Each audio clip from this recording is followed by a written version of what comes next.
Radhe Radhe. Welcome back to New Age Studies. So today we are going to study the chapter The Thief Story. तो इस story में mainly दो characters हैं, एक है अनिल और एक है हरी सिंह।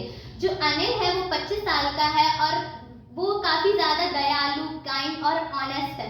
और जो हमारे हरी सिंह है वो 15 साल का लड़का है और उसने चोरी करने में महारत हासिल कर ली है और वो एक थीफ है। वो कहीं भी जाता है, जब भी जाता है चोरी करने के लिए, तो वो हमेशा अपने नाम को चेंज करता है। तो ये तो आप समझ ही गए होंगे वो नाम क्यों चेंज करता है। वो इसलिए करता है ताकि अगर कोई भी उसकी पुलिस में रिपोर्ट करे तो उसकी जो उसकी रियल आइडेंटिटी है वो बची रहे और जो फेक है उससे वो बच जाता है। तो अब हम स्टोरीज को स्टार्ट करते हैं। हमारी स्टोरी स्टार्ट होती है, जो हमारे अनिल हैं वो एक रेसलिंग मैच देख रहे होते हैं। उन्हें रेसलिंग मैच में काफ़ी ज़्यादा इंटरेस्ट है। पीछे से हरी सिंह आता है जो कि एक चोर है। वो आता है और वो कहता है, क्या तुम्हें रेसलिंग मैच देखना पसंद है? तो वो बोलता है, हाँ मुझे पसंद है। तो वो फिर से बोलता है, हरी सिंह बोलता है कि तुम भी एक रेसलर लग रहे हो। तो वो हंसने लगता है।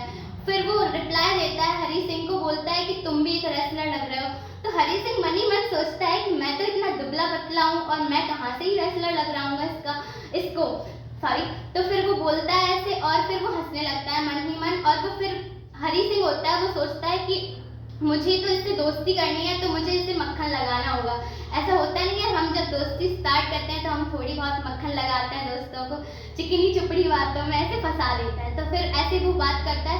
1-2 मिनट उनकी बातचीत चलती है। उसके बाद जो हमारे अनिल हैं वो अपने घर की ओर निकलने लगते हैं। पीछे से हरी सिंह आवाज़ लगाता है कि स्टॉप स्टॉप, रुको रुको, क्या तुम मुझे जॉब दे सकते हो? क्या तुम मुझे घर पे अपने काम के लिए रख सकते हो? तो जो हमारे अनिल हैं वो मना करने लगता है। वो कहते हैं, नहीं, मेरे पास पे करने के लिए तुम्हें कुछ भी नहीं है। मेरे पास जितना भी होता है वो मैं खुद को ही खर्चा कर पाता हूँ, खुद का ही खर्चा निकाल पाता हूँ। ऐसा ही होता है। उसके बाद वो फिर से घर की ओर जाने लगता है अनिल। तो हरी सिंह फिर से रोकता है। वो कहता है, रुको रुको, सुनो तो सही। तो फिर वो अनिल बोलता है, हाँ बताओ क्या काम है? तो फिर से वो बोलता है, क्या तुम मुझे खाने के लिए दे सकते हो? तो वो कहता है, हाँ मैं दे सकता हूँ। आखिरकार इंसान ही है, इंसानियत तो है। तो फिर वो खाने के लिए हाँ कर देता है। वो कहता है, तुम्हें खाना बनाना आता है? तो वो झूठ बोल देता है हरी सिंह कि हाँ मुझे खाना बनाना आता है। तो फिर वो दोनों घर जाते हैं और रात का डिनर बनाता है हरी सिंह। लेकिन वो खाना इतना गंदा बनता है, इतना गंदा कि वो खाने लायक ही नहीं होता है। तो उसने खाना दिया अनिल को, अनिल ने खाना खाया। वो इतना गंदा खाना बना था, यहाँ तक कि हरी सिंह भी नहीं खा पा रहा था, इतना गंदा खाना था। तो वो अपनी स्ट्रीट के किसी डॉग को वो खाना डाल देते हैं और उसके बाद ऐसे ही कुछ दिन तक चलता रहता है। फिर अगले दिन वो अनिल होता है, वो उसको काउंटिंग करना सिखाता है, ऐड सब्ट्रैक्ट सेंटेंसेस बनाना सिखाता है हरी सिंह को। ऐसे ही चलता रहता है। और जो हमारे अनिल हैं उनको मैगजीन्स बनाना काफ़ी ज़्यादा पसंद है।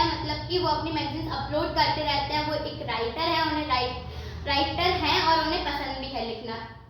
तो वो उसी से अपना खर्चा चलाता है। तो ऐसा ही चलता रहता है। और जो हमारे हरी सिंह है वो हमेशा चोरी करता रहता है। उसका मोटिव तो चोरी का ही था। तो क्या होता है, एक दिन उसने अपनी मैगजीन को अपलोड किया मार्केट में और उसके पास उसको 600 रुपये मिले। तो वो 600 रुपये वो घर लेके आता है और फिर वो उनको काम करता है। तो वो 600 रुपये होते हैं और उसकी अनिल की बातें सारी सुन लेता है हरी सिंह। फिर वो सुन लेता है उसकी बातें और ये भी देख लेता है कि वो अपने पैसे कहाँ पे रख रहा है। तो फिर रात होती है और अनिल अपने गद्दे के नीचे कि मैट्रेस के नीचे पैसे रख देता है और वो सो जाता है। फिर हरी सिंह उसके रूम में धीरे धीरे एंटर करता है। धीरे धीरे बिल्कुल दबे पाँव आता है और फिर वो सोचने लगता है कि आज तो मेरे मौज ही हो गए, बढ़िया पैसे मिलेंगे, एंजॉय करूँगा। और फिर जाता है, वो धीरे धीरे गद्दे से पैसे निकालता है और फिर वो निकल जाता है। उसने प्लान कर रखा था कि रात को हम 10 बजे वाली लखनऊ वाली एक्सप्रेस से निकल जाएंगे। तो फिर वो निकल जाता है और स्टेशन पहुँच जाता है। पहुँचने के बाद वो देखता है, वो सोचने लगता है, उसको भी गिल्ट होता है कि मैं एक इतने अच्छे इंसान के साथ, एक इतने विश्वास पात्र इंसान के साथ ऐसे धोखाधड़ी कर रहा हूँ, उसके साथ इतना बुरा कर रहा हूँ। उसको गिल्ट होता है। और उसके सामने से उतने में ही ट्रेन गुजरती हुई चली जाती है, निकल जाती है और फिर वो वहीं स्टेशन पे बैठ जाता है। और उस टाइम पे काफ़ी ज़्यादा बारिश भी हो रही थी, बारिश वाला मौसम था। और फिर वो वहीं बैठ जाता है। वो सोचने लगता है कि मैं इतना बुरा कर रहा हूँ, मुझे उसके साथ ऐसा नहीं करना चाहिए। उसके बाद वो सोचता है कि अब मैं क्या करूँ। और उसने एक कुर्ता पजामा पहना होता है और वो कुर्ते पजामे के अंदर उसने पैसे रखे होते हैं। वो पूरा भीग जाता है, पैसे भी भीग जाते हैं।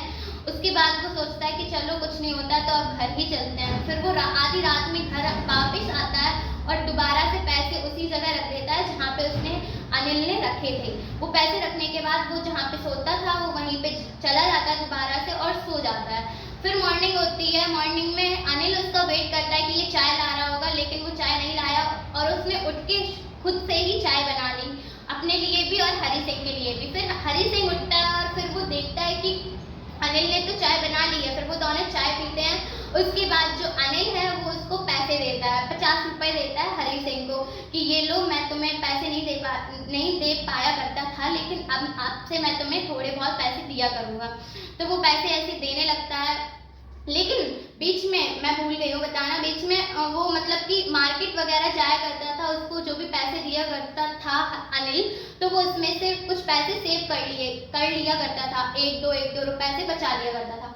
तो ऐसा ही था, उसने ऐसे ही सेव कर लिया था। फिर उस दिन उसने 50 रुपए दिए उसको, तो उसने कुछ नहीं किया और उसने देखा कि वो पैसे तो गीले थे। वो समझ गया कि अनिल को पता होगा कि ये पैसे गीले हैं और मैं रात में गया था, लेकिन फिर भी उसने मुझसे कुछ नहीं कहा, वो इतना अच्छा है।